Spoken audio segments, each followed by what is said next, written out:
So cozy up to the microphone real quick. I need to get a level check because I'm always loud. Always. And I'm always soft. Welcome. It's another edition of Shop Talk. My name is Jay. This is Jess. With us today is... I'm Tom Crow from the waiting room. Jess, this has been interesting because it's like we're on, episode 5? I lose track at some point in time. I know. It's been going so great. It really, truly has. So I walked in, and Tom's like, well, it's been going great until I come in. It's like, Tom, this is so easy. You know, this really, truly is. I know it doesn't seem like. Hear the train wreck starting. No. If it happens, it will be all my fault. Don't worry. It's all good. So the cool thing is we're here to share the stories of all of our people in downtown. Absolutely. And everybody's got a new story. Everybody's got a story, and in fact, the stories kind of continue day to day to day to day. It's really kind of a neat thing. For those of you who don't know me, look, I've been on the radio for a whole bunch of time, and I run a group of radio stations here in Kalamazoo. Jessica? I am the coordinator of Downtown Kalamazoo Shops, and I'm also a business owner downtown. Absolutely. So, and then we bring in Tom, who's with the waiting room. So, Tom, tell me a little bit about you, because you have one of the most unique stores on the wall. Thank you. You truly do, because it's like, okay, never would I have thought, okay, that's going to be there and we're going to see what happens. But tell me a little bit about how you ended up, what you guys do first of all, I guess, is probably a starting point. Yeah, so we're a group of, entrepreneur friends, people who, we would eat at some of the guys, two of our partners have restaurants downtown, so we'd be, eating and drinking with those guys, and we'd brainstorm a lot. And, we have a really strong entrepreneurial spirit, and those guys, especially in the beginning, now probably I would say, Joe and I, the other partners, we all have a passion for downtown Kalamazoo now. Those guys especially, they want to bring more people and stuff, down to Kalamazoo that the people like. And so one of the big white spaces we always talked about was there's no men's apparel store, no men's, like kind of that, 15 to 40-year-old shopping experience wasn't happening. And like I said, one of our other partners, Joe, and myself, we are in that. That's what we do. We're sales reps. We go around the whole Midwest, and we go, big towns, small towns, websites. Those are our customers. So we knew something a little bit about retail, and we wanted to make it an experiential retail in Kalamazoo, and that's where we kind of started. And we talked about maybe putting a coffee shop in there. We talked about a juice bar. We saw some of those on the road. And then kind of one day we said, hey, you know what? A barber shop really lends itself to, you're getting your glow up day. So like that's where you're thinking about whatever it's going to be, your job interview, date night, whatever you're getting ready for with your haircut. And so maybe you want to shop a little bit too. So Head to Toe Outfitters kind of was born from that. And then soon after that was the waiting room. And here we are. You know what's really fascinating?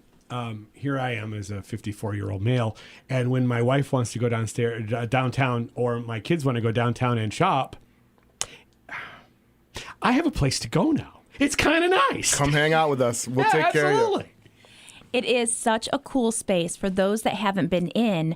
When you walk in off the street, it's kind of like you're walking into a place in Chicago, is how I feel. Describe what it is when you walk in the door. Yeah, so first thing you're going to see that we have 10 chandeliers through the middle of the store.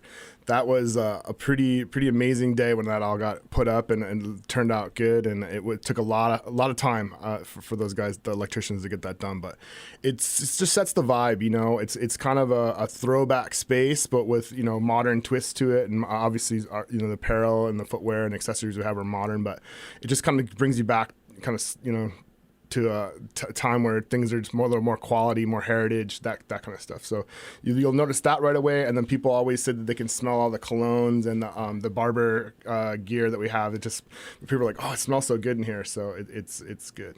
So what are people's reaction when they walk in? I mean, again, you have to see it and go, all right, I've seen that before. I mean, people are like, oh, there's a barber shop in here. And then they ask me if I cut hair, and I say, well, I can cut your hair, but I'm not a barber. So that's usually how that joke goes.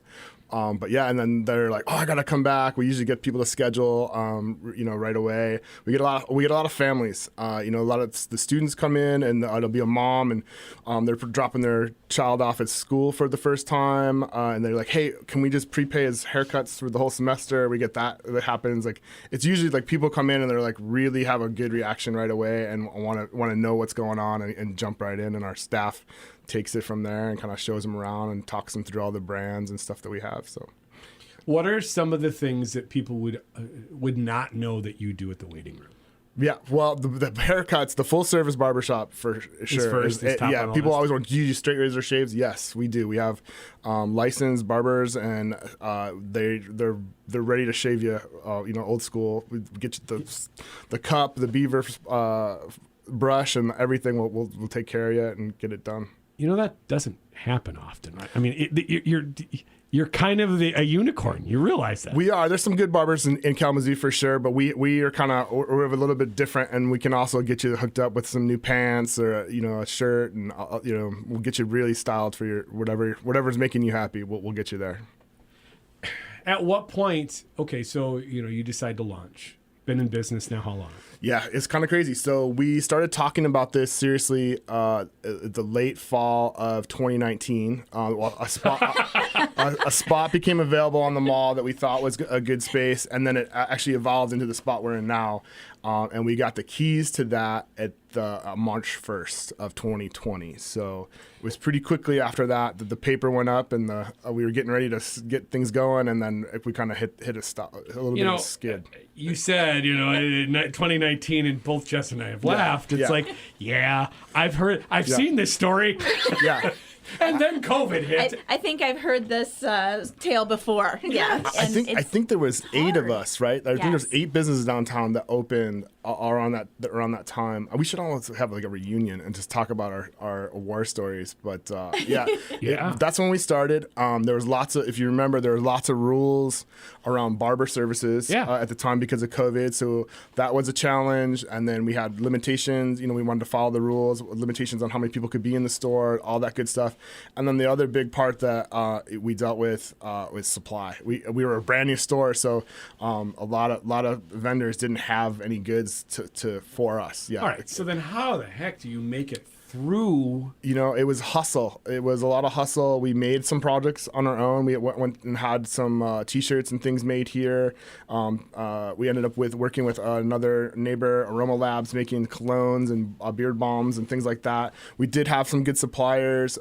We have a pomade company from Detroit called Ace High that they were awesome to us right from the beginning. And Joe and I, having relationships with some of the brands, we were able to call in some favors. But I kind of remember in my mind that I'd go in the store and be like, hey, it looks like it's half empty. And it really was not even half. It was like 20% full. And we would just be like, okay. And we didn't give discounts to friends and family in the beginning because we didn't want to sell out of everything that we had, because people want to support us, and we wanted to sell stuff, but we also wanted to have the store look like it had product in it too. So that was the first couple months. The first Small Business Saturday, the Kalamazoo really came out. That was one of the days I thought we really were doing something right, because we had a liner on the block. We just got lucky with the weather that day. That 2020 Small Business Saturday it was. It was gorgeous that day. Yeah, that was like it was good timing, because we needed a little bit of a boost, and it was good for us. And people kept saying, "Hey, hang in there, and it will get better," and it sure has. Yeah, so how scary was it? I think the 4 of us, my other partners, Joe, Casey, Rob, we all had other businesses too.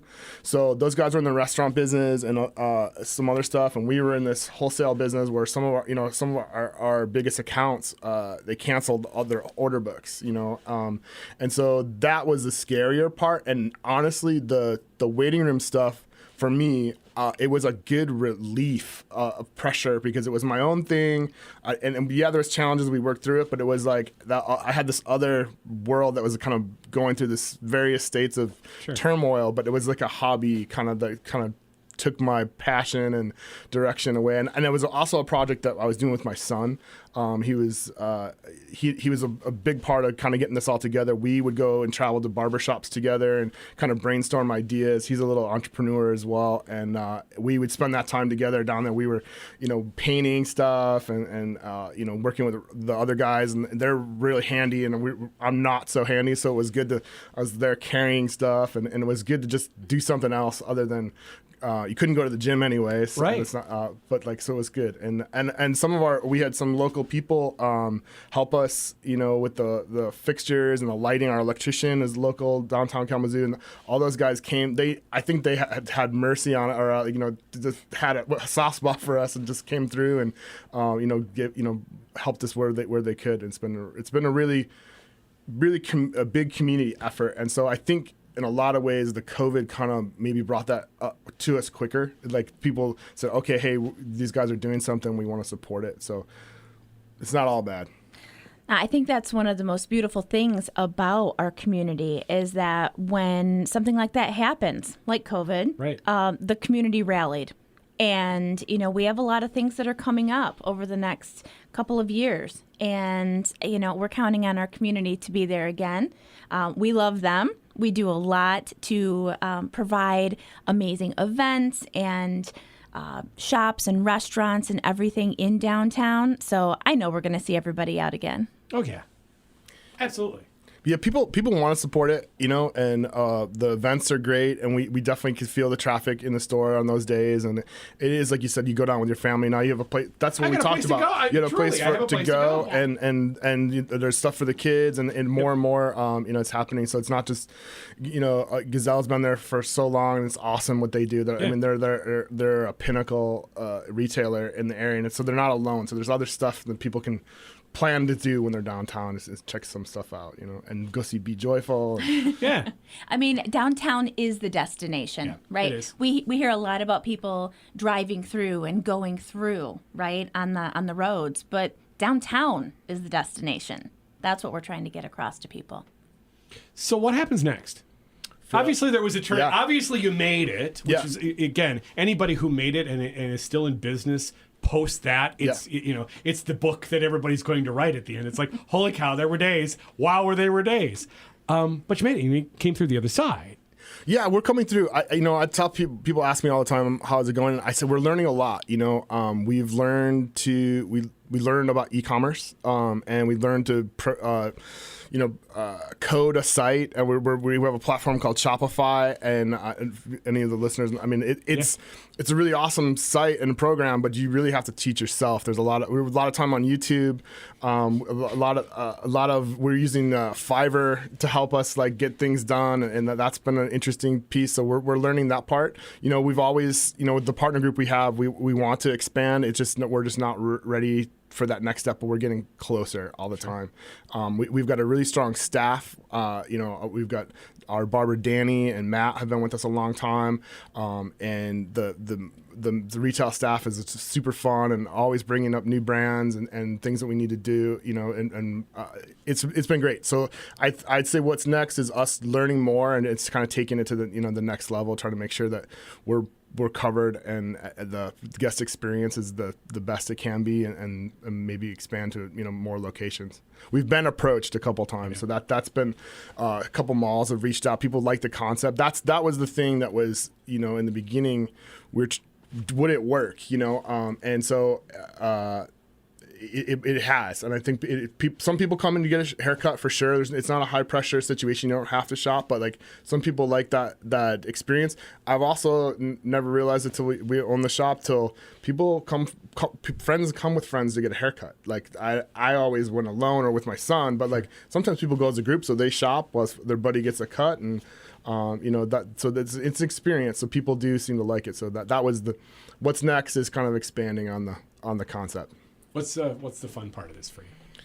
The fun part is seeing people, leave. The barbers get to do it a little bit more because they really, Sure. they really turn people around. We've had some pretty amazing transformations. I wish we did more of the before after photos, but seeing people come down there and have a good time and leave and then seeing our stuff out in the wild too. Like at the airport yesterday, I saw a guy wearing one of our shirts, and it's like, hey, That's gotta be cool, so right? that's happening. Yeah. And I don't know that person, and that person didn't know one of the other partners. It was like an actual like it was great. So Yeah. it was cool. That is fun.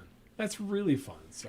That's awesome. We hear so much about, girls' day out, right? Right. Like constantly. Mm-hmm. It's, get your gals together and go down. But like, this is the place for the guys' day out. Mm-hmm. And I sure. love that. Totally true. For sure. Totally true. Yeah, and if you ask, we've got some beverages and things you can sip and shop. We'll take care of you. Come on Love through. it. Yeah. Nice. Very nice. All right, so we've got events coming up, right? We've got things that we're going to be doing coming up in May. Oh my gosh. Yeah. Spring is upon us. Yeah. So we have, you got to check out the website, number one, or stay tuned to the social media platforms. But we have May is kicking it off. We have so much going on downtown. There is First Friday featuring Art Hop. Yep. The theme is movement. There is the Ziegler Marathon Yep. is happening downtown. Yep. So we've got that. We have Move in the Zoo and the Kalamazoo Bike Show the same day in downtown. And there is the Commuter Challenge. There's so much happening, and that is just a taste into what summer's going to look like. It's going to be a fun summer. You have to admit, it's just going to be a fun summer. It is. It's going to be Absolutely. great. Tom, it is a pleasure. So thank you so much for Thank coming you. in. I want to say appreciate it. thank you to Yes. Jess for organizing all this stuff, and thank you to you for having us. And all these small shops just need a little bit. Just give us a little bit of time, and we'll wow you. So thank you guys so much. I know it's really special what you're doing. So thank you. Well, you know what's fun? What's fun is it's just being able to hear the stories. And again, so everybody who launched a business and it's like everybody we've talked to kind of had this, and then COVID hit, and then we did this, and then we had to do this, and then we had to be really, really entrepreneurial. And it's just, look, for a lot of people, it's just fascinating. They never get a chance to hear it. They come in the store, they buy their stuff, they go home, and it's like, Right. This is much fun for us as it is for all of you guys. Exactly. It's I awesome. love it. Me too. I love hearing about my neighbors. Yeah. right? Come back anytime. Absolutely. You too, okay? Wasn't a train wreck, I don't think. See, No, it was absolutely. not. Yeah, I didn't you get the did hook. I didn't get hauled out of here. See, didn't it swear. worked. I I don't told think I you swore, right? you were going to be good, and you were. Tom, thank you so much. Jess, another episode in the books. Another episode. All right, cool. Thank you so much, both of you. This is Shop Talk.